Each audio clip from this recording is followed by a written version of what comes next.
नमस्कार छात्र छात्राओं। तृतीय वर्ष के द्वितीय प्रश्न पत्र के अंतिम बिंदुओं पर हम चल रहे हैं। हम राजस्थान का भूगोल पढ़ रहे हैं और जिसमें हम जनसंख्या के ऊपर चर्चा कर रहे हैं। आज पहले हमने जनसंख्या की घनत्व और वृद्धि के बारे में चर्चा की थी राजस्थान में, और लिंगानुपात पर भी चर्चा की थी। आज हम राजस्थान में जनसंख्या की साक्षरता के ऊपर थोड़ा चर्चा करेंगे और थोड़ा माइग्रेशन के बारे में बात करेंगे। राजस्थान की जो 2011 में जो साक्षरता की दर थी वो 67.06% थी, यानी 67.06% लोग राजस्थान में साक्षर थे, जबकि भारत की जो औसत है वो 73% है। तो राजस्थान का जो औसत है वो भारत के औसत से काफी कम है। हालांकि 100 वर्ष पहले यानी 1901 में राजस्थान की साक्षरता 3.47 ही थी और यह 2011 में बढ़कर 77.06% दृष्टि से तो हमें यह वृद्धि दिखाई दे रही है, परंतु फिर भी अगर देश के स्तर पर देखा जाए तो राजस्थान उन राज्यों में से है जिनमें बहुत कम साक्षरता है। सिवाय अरुणाचल प्रदेश और बिहार के सबसे कम साक्षरता रखने वाला राज्य राजस्थान ही है। भारत के अंदर इसका जो है निचले से तीसरा स्थान राजस्थान का है। 2011 की अगर जनगणना की बात करें तो 80.5% पुरुष साक्षर थे, जबकि स्त्रियों की संख्या 52.66% थी जिनके पास साक्षरता थी। यानी लगभग आधी स्त्रियां ऐसी हैं जो साक्षर हैं। साक्षर में हम उन लोगों को भी शामिल करते हैं जो अपने हस्ताक्षर कर सकते हैं, यानी इतना लिखना जानते हैं कि वो अपना नाम अंगूठा लगाने के बजाय अपना नाम लिख सके। तो आप सोच सकते हैं कि आधे ही लोग हैं जिन्हें आप नाम लिखने योग्य भी समझते हैं, यानी आधे लोग ऐसे हैं जिन औरतें ऐसी हैं जो अपना खुद का नाम भी नहीं लिख सकते हैं। तो इस तरीके से साक्षरता की दृष्टि से भारत के अंदर राजस्थान का स्थान बहुत ही ज्यादा पिछड़ा हुआ है। राजस्थान में जो जिले सबसे अधिक साक्षर है उनमें कोटा सबसे अधिक साक्षर है, जिसका औसत राजस्थान में सबसे ज्यादा यानी 76.6% लोग कोटा में साक्षर है, और कोटा में ही स्त्री साक्षरता 65.9 है जो राजस्थान में सबसे ज्यादा है। पुरुष साक्षरता 86.9% के साथ झुंझुनू हाईएस्ट पुरुष साक्षरता रखता है, और उसके बाद जो नंबर है वो कोटा का ही आता है। 15 जिले हमारे पास ऐसे हैं जिनकी साक्षरता हम अच्छी मान सकते हैं, गंगानगर, हनुमानगढ़, चूरू, झुंझुनू, सीकर, कोटा, अलवर, अजमेर, धौलपुर, भरतपुर, बीकानेर, जोधपुर, बारां, दौसा। इनका जो औसत है, यहाँ साक्षरता का औसत राज्य के औसत से अच्छा है। शेष जिलों में राज्य का साक्षरता का औसत उतना अच्छा नहीं है। जालौर एक ऐसा जिला है जहाँ स्त्री और पुरुष दोनों की साक्षरता अपने न्यूनतम स्तर पर है। सबसे कम साक्षरता स्त्रियों में सबसे कम 38.5% महिलाएं साक्षर हैं जालौर की, और 56.9% पुरुष ही जालौर के साक्षर है। तो यह न्यूनतम है जालौर का। ग्रामीण और नगरीय साक्षरता में पर्याप्त अंतर देखने को मिलता है। शहरी क्षेत्रों में लोग साक्षर अधिक है, गाँव में कम है। झुंझुनू एक ऐसा क्षेत्र है जहाँ ग्रामीण साक्षरता दर सबसे ज्यादा है, 73.95% ग्रामीण साक्षर है, जबकि सिरोही में यह साक्षरता दर सिर्फ 49.77% है। तो इस तरह से राज्यों और केंद्र शासित प्रदेशों की सूची में राजस्थान का साक्षरता में 33वां स्थान है। तो एक पिछड़ा हुआ राज्य है।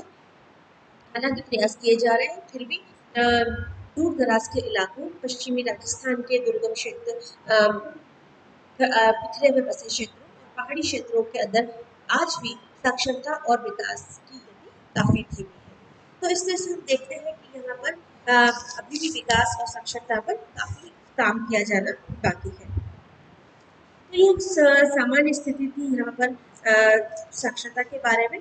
एक चीज जो हम और इस पर चर्चा करना चाहेंगे आज वो है प्रवास।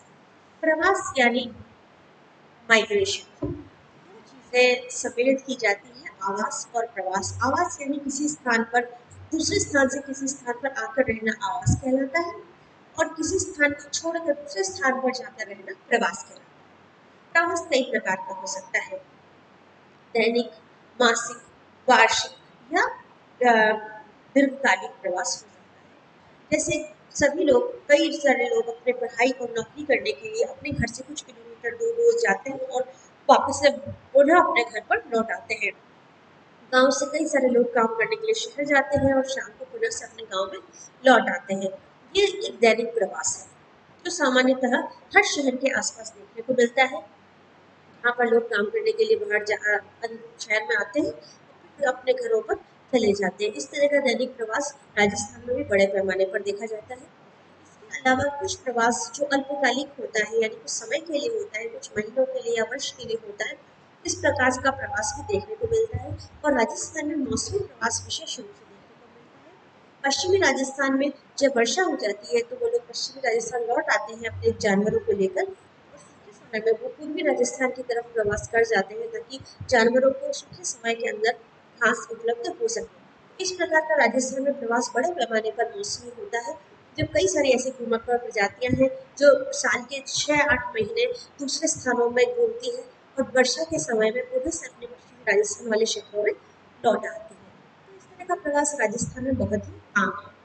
प्राचीन काल से ही लंबे समय से राजस्थान के निवासी, पश्चिमी राजस्थान के निवासी पूर्वी और दक्षिणी भारत के अंदर अपने कामों को लेकर गए हैं।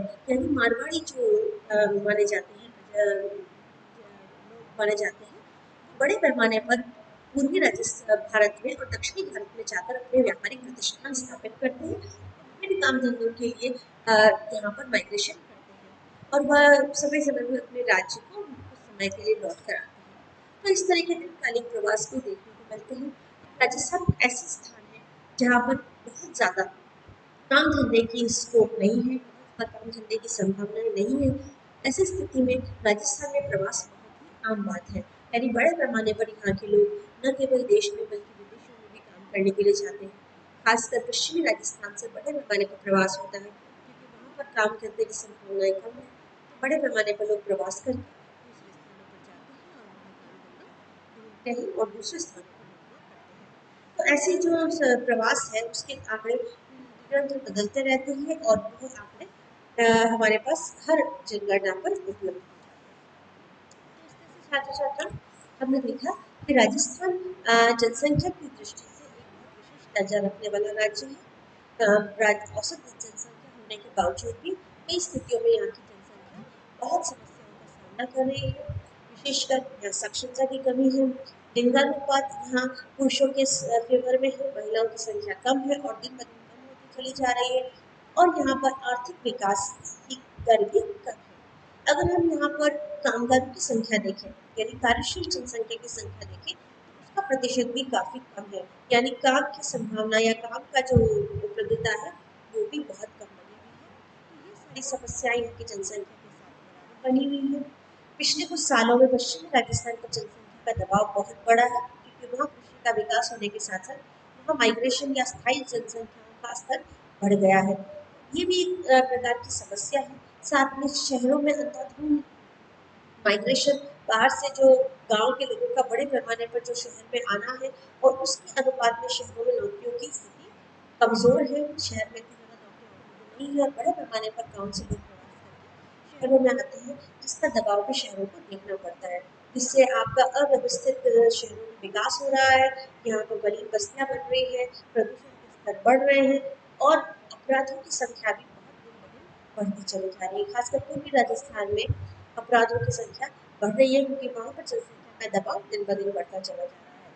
हालांकि राजस्थान में कृषि विकास अपने अच्छे स्तर के ऊपर है, परंतु फिर भी मौसमी अनिश्चितताओं के साथ साथ कृषि के क्षेत्र पर जनसंख्या का दबाव बढ़ते जाने के कारण वो बहुत ज़्यादा लाभप्रद नहीं है, और ऐसी स्थिति में लोग दूसरे पूरक रोजगार की तलाश में शहरों की तरफ पलायन करते हैं और पर्याप्त तकनीकी प्रशिक्षण न होने के कारण, पर्याप्त शिक्षा न होने के कारण वो यहाँ पर भी समस्याओं का सामना कर रहे हैं।